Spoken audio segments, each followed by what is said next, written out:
everybody, and welcome back to my channel. And today I want to talk about the myths of autism. And as it's World Autism Month, I thought I would do this video as something to change it up and add to my new playlist on my channel, which is going to be hashtag UK lockdown autism, hashtag self-isolation. As you can see, I'm not in my usual setup. I'm at my dad's house in the spare bedroom / lounge. So yeah, I just thought I'd film a quick little video for you guys to check in.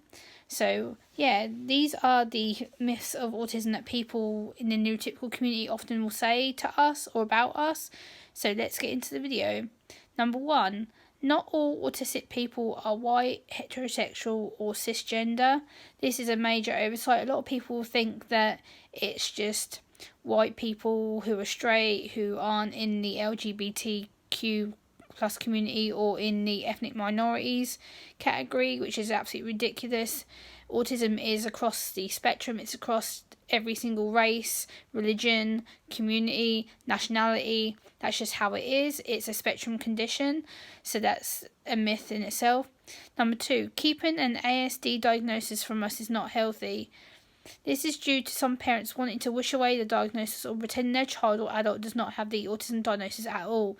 This is extremely dangerous because, again, we are nothing to be ashamed of. We have autism. It's just a different way of processing the world and a different way of thinking and feeling and how we understand others around us. So again, that's extremely dangerous. Just accept that we are who we are. Number 3, not all people with autism lack humour or are socially withdrawn. This irritates me deeply.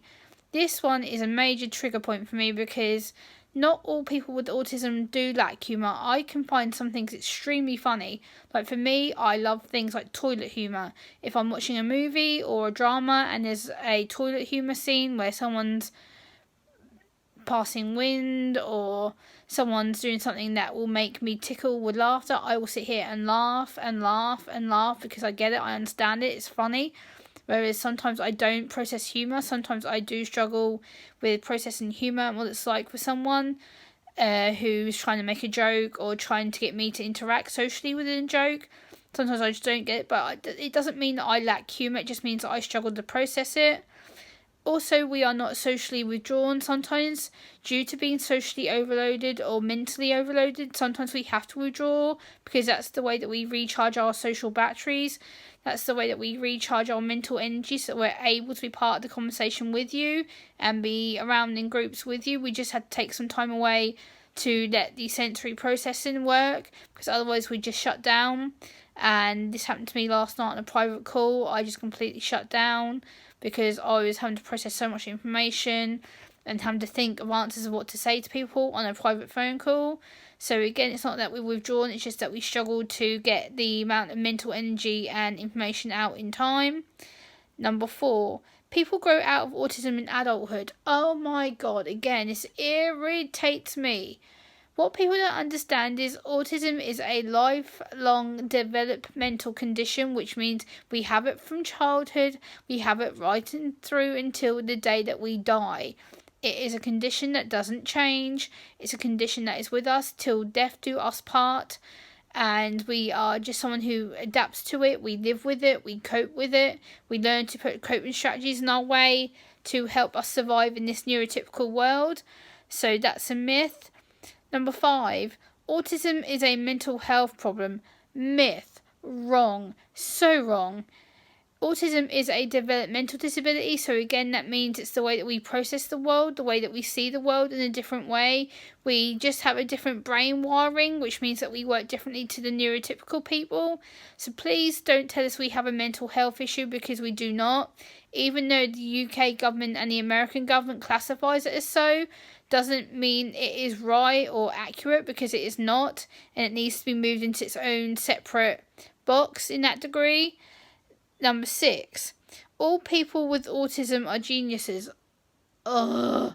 This comes from the Rain Man movie where Dustin Hoffman plays an autistic savant character and he happens to be extremely good at math and being able to communicate with numbers and scoring good luck on the roulette tables and stuff. actually, this is under half of all people with autism also have a learning disability. Others may have an IQ above the average, making them to have savant abilities, which means someone who has savant abilities means they are extremely gifted.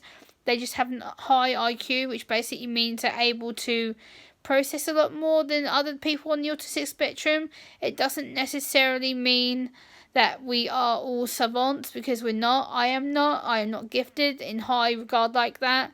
I can do poetry and write my feelings out, but I'm not gifted when it comes to math or science or any of them high-tech areas where a lot of autistic people are gifted in that area. So please don't assume that we all are savants and high-functioning. And again, this is just a myth. So yeah, I hope you've enjoyed this myths about autism video. Please like, comment, share and subscribe for more content. I'll see you soon. Bye!